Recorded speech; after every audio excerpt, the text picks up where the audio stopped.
यही उसमें अपने पास इस 80 से भी ज़्यादा तरह के बीज हैं, लेकिन हम यहाँ पे सभी तरह के बीज तो नहीं लेके आ पाए, लेकिन कुछ बीज हैं जो इम्पोर्टेंट हैं वो हम लेके आए हैं, उनके बारे में बता देते हैं आपको। सब्जियों की लगभग अपने पास 70 के आसपास स्पीसीज़ हैं, ठीक है, टोटल। और कुछ अनाजों की हैं, कुछ फलों की हैं। उसमें सब्जियों में सबसे पहले बात करें तो भिंडी है। भिंडी नॉर्मली जो होती है ना 45 दिन में फलने लगती है, 45 डेज़ में, और फिर ये लगभग 3, साढ़े 3 या 4 महीने तक मैक्सिमम चलती है। इस भिंडी की खास बात ये है ना कि एक बार लगने के बाद ये 6 महीने तक आपको सर्विस देगी, मतलब इसका टाइम ड्यूरेशन बहुत ज़्यादा है, और पौधा लगभग आपकी हाइट से 2 गुना तक हो चला जाता है।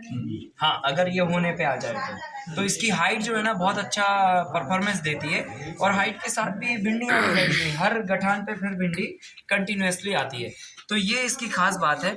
और भिंडी की साइज़ ना ज़्यादा बड़ी है ना ज़्यादा छोटी है, मीडियम साइज़ का, और अच्छा मोटा इसका वो आता है, तो ये ऐसे इसके भिंडी के गुण हैं। तो सबसे ज़्यादा इसकी खास बात है कि ये लंबे समय तक चलती है। फिर दूसरा अपने पास ये गिलकी है। गिलकी आप लोग इसको यहाँ पे नेनुआ नहीं, यहाँ नहीं, घोसोला बोलते हैं। ये लंबा होता है, इसका जो गुण है वो इतना लंबा होता है, 2 से 2.5 फीट लंबा है साइज में। और दूसरा इसका खास बात ये है कि पतला होएगा, और एक गिलकी मतलब 5 लोगों के लिए पर्याप्त हो जाएगा। हाँ, इतना मतलब हेल्थ हाई होता है इसका। और अगर वो इतना मोटा भी हो गया और इतना लंबा हो गया तो सॉफ्ट उतना ही रहेगा जितना वो इतना सा रहता है। ये इसका गुण है। तो इसके कारण क्या, अच्छा सॉफ्ट बहुत है, आप इसको बॉईल करिए खाली तो 3 से 5 मिनट के अंदर ये ढीला पड़ जाता है। मतलब अगर आप अच्छे कुक करते हैं ना तो 5 मिनट इसके लिए सफिशेंट है बॉइलिंग होने में, इतना सॉफ्ट होता है ये। तो ये इसकी गुणवत्ता है। लंबाई ज़्यादा होती है, और फलने के लिए आप इसको 2 सीज़न में लगा सकते हैं। एक इधर जुलाई में लगा सकते हैं, जून जुलाई में, और एक इधर फरवरी में लगा सकते हैं। तो जून जुलाई लगाया वाला इधर दिसंबर तक चल जाता है, और फरवरी में लगाया वाला जुलाई तक चल जाता है। तो केवल नवंबर, दिसंबर और जनवरी, ये 3 महीने ये नहीं देता, बाकी पूरे टाइम देता है, ठीक है। फिर उसके बाद ये मूली है, काफ़ी अच्छी लंबी वाइट और क्या नाम से पतली मूली है ये, इसका गुण। और उसके बाद ये लौकी है। तो लौकी लगभग जो है ना, एक लौकी से हमने 274 लौकियाँ तक निकाली हैं। ये इसका बहुत अच्छा परफॉर्मेंस है, और इसे भी फरवरी में आप लगा सकते हैं, और इधर जून जुलाई में लगा सकते हैं। तो एक लौकी का भी खाली अगर बीज बना लिया तो एक गांव के लोगों को आप लौकी खिला सकते हो एक लौकी से। तो इतना परफेक्ट परफॉर्मेंस है इसका। बस इसको एक अच्छा बायोमास वाली मिट्टी मिल जाए, जहाँ पर इसको मतलब मिट्टी और खाद, मतलब गोबर, कंपोस्ट, वो मिल जाना चाहिए। अगर एक लौकी का बीज आपने लगाया ना, कम से कम 10 किलो कंपोस्ट आप उसको दे दो, ये कम से कम 100 लौकियाँ आपको दे देंगी, 10 किलो कंपोस्ट, इतना परफॉर्मेंस है ये है। और फिर उसके बाद ये सेम है, मैंने आपको कल बताया, कल हम लोगों ने लगाया अभी। ये हमारे पास 3 वैरायटी हैं इसमें, 4 बल्कि, एक वाइट है, एक ब्लू है, एक ग्रीन है ना, और एक और थोड़ा डार्क ब्लू है वाल, ये इसको बीन्स भी बोलते हैं। यही टाइम पे अक्सर ये सबसे ज़्यादा होती है। तो ये बीन्स है, ये अपन लगा सकते हैं मल्टी लेयर में, ये बहुत अच्छा परफॉर्मेंस देती है। ये जो हम आपको बता रहे थे ना एमेरंथस, ये वो है, ये लाल साग है, लाल पत्ता होता है भाजी टाइप का, लाल, हाँ वो है माठ, हाँ वही। तो ये लीफी वेजिटेबल में आता है, ये 6 किलो 1 एकड़ में पड़ता है अपना। ये लोबिया है, इसको बीन्स भी बोलते हैं, लंबा लंबा वाइट वाइट होता है। फिर उसके बाद ये अपना सलजम का बीज है, हाँ नहीं वाइट वाइट होता है ना, जैसे चुकंदर होता है, चुकंदर के माफिक एक वाइट कलर का होता है, उसको सलजम बोलते हैं। हाँ, ये पपाया है, जो एक पौधा लगभग 96 किलो तक हमने इससे एक पौधे से पपाया को कलेक्ट किया है, और 26 फीट तक इसकी हाइट हम लेके गए एवरेज। हाँ 26 फीट, मतलब आप समझ लो कि ये शेड के ऊपर के बराबर। तो ये बहुत अच्छा परफॉर्मेंस है। 2 से 2.5 किलो इसका पपीते का साइज आता है, और कलर एकदम गोल्डन आता है, अभी जो हम पपीते खाते हैं ना उनके अंदर रेडिश कलर होता है और वो टेस्ट पता नहीं अजीब टाइप का टेस्ट होता है, वो पपीता तो लगता ही नहीं है। तो ये ओरिजिनल पपाया है, एक बीज लगभग 2 साल तक परफॉर्मेंस देता है। तो आप ये बीज ऐसे अपना नहीं मतलब लंबा ही शेप रहता है उसका, लेकिन एकदम घूमटा सा, हाँ ऐसे रहता है, ऐसे हाँ अंडे जैसा होता है बराबर बिल्कुल। ये अपना चौलाई का साग है, ये ग्रीन होता है जैसे रेड है ना वैसे ही ये ग्रीन वाला है। फिर उसके बाद ये कुकुम्बर है, ककड़ी जिसे अपन बोलते हैं, खीरा भी आप लोग बोलते हैं। साइज इसका 6 इंच के आसपास का है और इसकी स्किन पे कांटे होते हैं। आप खीरा पकड़ेंगे ना तो आपको कांटे चुभेंगे, ये टाइप के गुण है। और सॉफ्ट होता है, अंदर से गोल्ड कलर आता है इसका, मतलब गोल्डन कलर आता है। बाकी जो खीरा होते हैं ना एकदम पानी और सफ़ेद कलर होता है, इसके अंदर गोल्डन कलर होता है, हल्का गोल्डन। तो ये इसका गुण है और टेस्ट में काफ़ी अच्छा और डाइजेस्ट में तो ज़बरदस्त। मतलब आप अगर बाज़ार का एक ककड़ी खा लेंगे ना तो आपको लगेगा बस अब नहीं खाना, और इसको 1 किलो खा लेंगे तो आपको फिर लगेगा एक और होती तो ठीक रहता। मतलब ये इसका गुण है। देखिए क्या होता है ना, जो ऑर्गेनिक और प्योर सीड वाला डाइजेस्ट मतलब फूड होगा वो आप ज़्यादा भी अगर ईटिंग कर लेंगे ना तो आपकी बॉडी को तकलीफ नहीं देगा।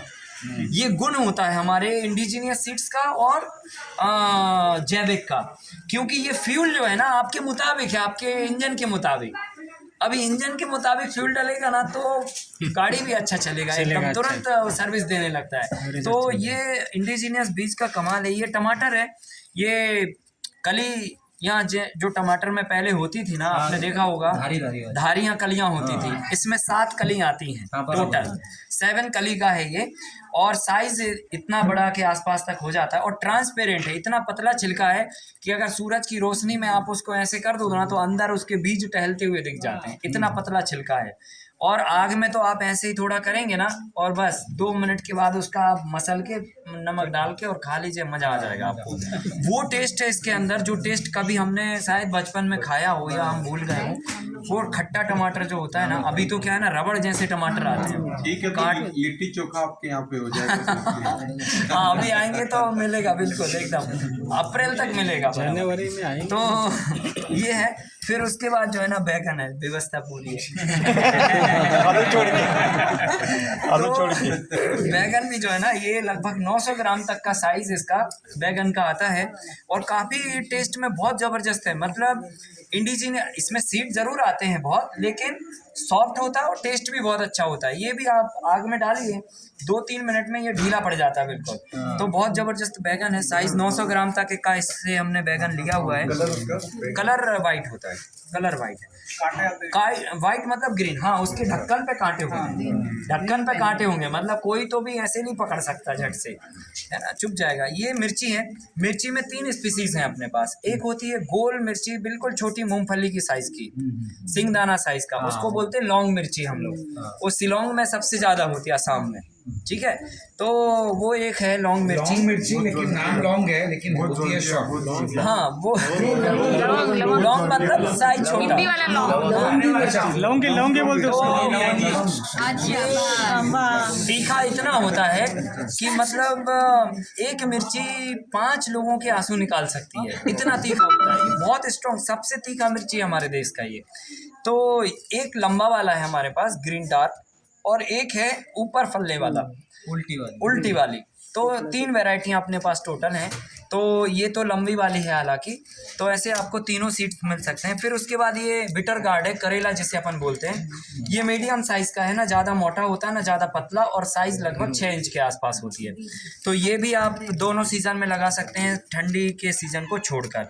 फिर उसके बाद ये अपना अनियन है, रेड अनियन है, गोल साइज़ का आता है, मीडियम साइज़ है और इसका टेस्ट बहुत अच्छा है, सॉफ्ट होती है अनियन ये।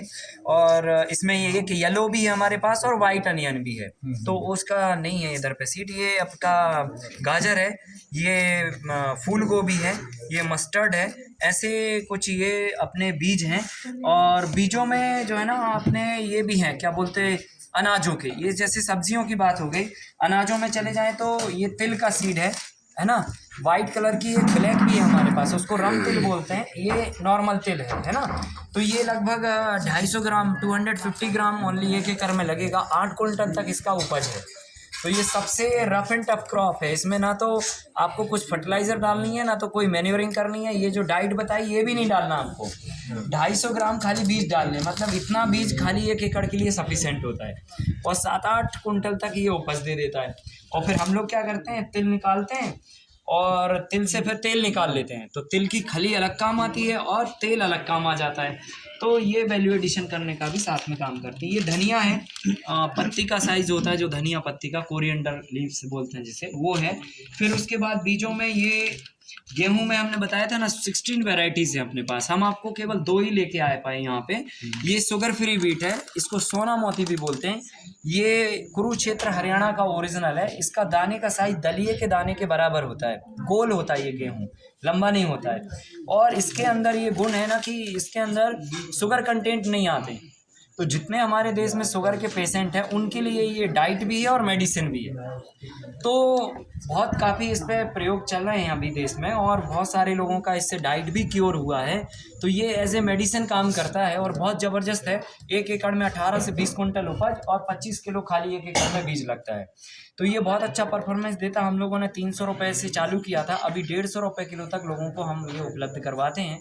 फिर लोग मल्टीप्लाई भी कर सकते हैं इसको। 1.5 किलो बीज आप 1 एकड़ में लगा सकते हैं अगर हाथ से लगाने बैठ जाएँ तो। और 1.5 किलो से हमने 14 कुंटल तक गेहूँ निकाला है, मतलब 1.5 किलो बीज से 1400 किलो। तो इतना बढ़िया परफॉर्मेंस है, अच्छी वैरायटी है। हाइट ज़्यादा नहीं होती है, घुटनन तक हाइट होती है। 2 फीट से ज़्यादा इसका पौधा बढ़ता नहीं है, कभी लेटता नहीं है। 18 से 20 कुंटल उपज होती है और ऑन एन एवरेज भारत में 10,000-8,000 रुपये कुंटल इसका वैल्यू है। अंतर्राष्ट्रीय बाजार में ये 15,000 के आसपास का वैल्यू है। और अगर आप इसका वैल्यू एडिशन कर लें, शुगर फ्री पराठे बना लें, शुगर फ्री बिस्किट या ब्रेड बना लें, तो फिर आपका और कमाल हो सकता है। ठीक है, मेरा ओपिनियन ये है कहने का कि अगर आप एक बीज के अंदर भी अगर चले गए ना, जो इंडिजीनियस और इंटेलेक्चुअल प्रॉपर्टी लेके काम है, तो आप इसमें कितना बड़ा काम खड़ा कर सकते हैं। सोचिए आप, अगर आपके क्षेत्र में अगर वीटी उगाते हैं किसान, तो ठीक है, आप उनकी आदत को मत बदलिए, आराम से कहिए जो उगाते हैं आप वही उगाइए, पर गेहूं की वैरायटी ये उगाइए। तो वैरायटी बदलने में तो कोई तकलीफ नहीं है ना भाई, गेहूं ही उगा रहे हैं ना। अब आप 2,000 रुपये कुंटल वाला गेहूं ना उगा के आप 20,000 रुपये कुंटल वाला गेहूं उगा रहे हैं, तो क्या हो रहा है ना, उपज ठीक है, 1-2 कुंटल अगर कम भी मिला तो भी चलेगा, लेकिन ये कहाँ पहुंचेगा रेट के मामले में। तो कुल मिला के, और जब ये समाज में गेहूं जाएगा तो लोगों की शुगर क्योर होगी, जिनको होने वाली है उनको होएगी नहीं, और जिनको हो रखी है उनकी रिपेयर होगी। तो इससे हम कितना प्रोडक्ट कर सकते हैं, मतलब आप इसका दलिया बनाइए, इसका आटा बनाइए, इसके और बाय प्रोडक्ट बनाइए, कितने सारे प्रोडक्ट बनते हैं, वीट से ब्रेड बनाइए, ये सब शुगर फ्री लेके आइए बाजार में। कितना बड़ा हिंदुस्तान में मार्केट है शुगर फ्री का, सोचिए आप। मतलब वो शुगर फ्री जो एक टैबलेट बिकती है, मैं नहीं बोलना चाहता हूँ यहाँ पे, लेकिन ये चीज़ एक्चुअल आपकी शुगर केयर करेगी, क्योंकि ये नेचुरली वे में आपकी मतलब जो इंसुलिन है उसको भी मेंटेन करेगा और आपको शुगर नहीं होने देगा। भारत में कितने करोड़ लोग पेशेंट है शुगर के? 12 करोड़ लोग ऑन रिकॉर्ड हैं गवर्नमेंट के पास, और मेरा ऐसा मानना है कि 12 करोड़ लोग और हैं जिनने चेक नहीं कराई, जिनने रिकॉर्ड नहीं दिया गवर्नमेंट को, ठीक है कि नहीं। तो ऐसे मिला के 25 करोड़ लोग पेशेंट बन चुके हैं शुगर के। हर 5वां-6वां व्यक्ति शुगर का पेशेंट है। तो हर घर में एक है, मैं वही कह रहा हूँ ना। तो और लाइन में भी हैं लोग, इनबिल्ड भी आ रही है, अब तो पैदा होते ही शुगर आ रही है। हाँ। तो कुल मिला के ये मार्केट कितना बड़ा है आप सोचिए। अब इसमें लगना क्या है आपका, खाली गेहूं ही तो ही उगाना है आपको, कोई टेक्निक नहीं बदला, हमने कुछ भी नहीं बदला, खाली बीज बदला। अब इतना बदलाव करने से हम लोगों की डायबिटीज़ क्योर कर सकते हैं और एक बड़ा बिजनेस खड़ा कर सकते हैं। ठीक है, ऐसे ही ये चावल काठी वैरायटी है, इसको बोलते हैं हम लोग ये ग्वाला गेहूं भी इसको बोला जाता है। खपली बोलते हैं, नहीं, खपली अलग है, ये चावल काठी है। इसकी कद काठी थोड़ी अच्छी होती है, इसलिए इसको नाम दिया चावल काठी, है ना। तो इसकी जो खास बात है, इसके अंदर ग्लूटेन नहीं होता है। अब हो क्या रहा है ना कि हम जो अनाज खा रहे हैं ना, हमारे बहुत सारे विद्वान कहते हैं ना मिलेट्स खाना चाहिए। मिलेट्स क्यों खाना चाहिए? क्योंकि वो फाइबरस होते हैं और डाइजेस्टेबल होते हैं, और इन सब अनाजों के अंदर क्या होता है, ग्लूटेन होता है। ग्लूटेन जो है ना हमारी बॉडी आंतों में जाके चिपक जाता है। जैसे जो लोग चॉकलेट खाते हैं उनका पेट बचपन से ही खराब हो जाता है, और 20-25 साल के बाद में तो और गड़बड़ हो जाती बात। तो ये जो ग्लूटेन है ना, ये ही आंतों के फाइबर को डैमेज करता है और जाम हो जाता है ग्लूटेन। तो ये फाइबर वो ग्लूटेन फ्री वैरायटी है। इसके अंदर जो है ना ग्लूटेन नहीं है। आप जैसा मिलेट्स खाते हैं, मिलेट्स के रूप में इसको खा सकते हैं। इसका दलिया, इसका आटा, इसके पराठे, इसके सब कुछ इस तरह से। कौन सा वैरायटी है फाइबर इसमें पर्याप्त मात्रा, रिच फाइबरस ही बोलते हैं इस गेहूं को, रिच फाइबरस। मतलब गेहूं में जितने भी गेहूं हैं उनमें जो फाइबर होता है उनमें सबसे ज्यादा रिचेस होता है। तो ये रिच फाइबर, ग्लूटेन फ्री भी बोलते हैं, ग्वाला भी बोलते हैं, और चावल काठी, इसके 4-5 नाम हैं, ठीक है। और उसके बाद ये काला गेहूं है जो प्रोटीन रिच होता है, इसके अंदर प्रोटीन ज़्यादा होते हैं। ये हमारा एकदम देसी ओरिजिनल चना है जो मतलब गोल्डन कलर होता है इसका, और इसकी स्किन जो है ना दरदरी होती है। दरदरी मतलब मीन्स अगर आप रगड़ देंगे ना खुदरी होती है। ये इसकी एक पहचान है, और सिकुड़ा हुआ रहता है, टेस्ट में काफ़ी ज़बरदस्त है, बहुत हैवी होता है, और 8 से 10 कुंटल तक इसकी उपज भी आती है एक एकड़ में। 25 किलो इसका बीज एक एकड़ में लगता है। नहीं, ये देसी है गेहूँ। हाँ, देसी है गेहूँ एक्चुअली जो है ना, इसको अभी इम्प्रूव किया गया है और अभी काफ़ी इसका चलन भी चल रहा है। पर है ये ओरिजिनल वैरायटी, इसका कोई मॉडिफिकेशन नहीं है। ये अपना मूंग का वैरायटी है, छोटा छोटा दाना होता है मूंग का, वही मूंग से हम प्रोसेस करके ये दाल बना दिए, तो मूंग का दाल। ऐसे हम सभी तरह की प्रोसेसिंग करके दालें और अनाज को भी प्रोसेस करके बनाते हैं। जैसे ये अब ये गेहूं है तो इसका शुगर फ्री दलिया, शुगर फ्री आटा, ये सब भी हम बनाते हैं। फिर ये गेहूं हुआ तो इसका दलिया, इसका आटा, मतलब जिस चीज़ के जो प्रोडक्ट बन सकते हैं, एंड ऑफ द प्रोडक्ट, या तो सीड करते हैं हम या प्रोडक्ट बनाते हैं। पर गेहूं नहीं बेचते हैं, या अनाज नहीं बेचते हैं, या सब्जियां नहीं बेचते हैं। या तो सीधा जाके होम डिलीवरी सब्जियां देंगे, या तो फिर हम उनको डिहाइड्रेट करके उनका प्रोडक्ट बना देंगे। लेकिन हम सब्जियां किसी भी दाम में बाजार में नहीं देंगे। तो इस थीम पर काम कर रहे हैं, तो प्रॉफिट जो है ना घूम घाम के कहीं नहीं जाता, वो उधर ही उधर घूमता रहता है। तो मैं आपको समझाता हूँ। अभी जो भी चीज़ हमने उगाया उसका हमने प्रोसेस किया। जैसे अनाज उगाया तो अनाज का छोटा छोटा मशीनरीज होता है।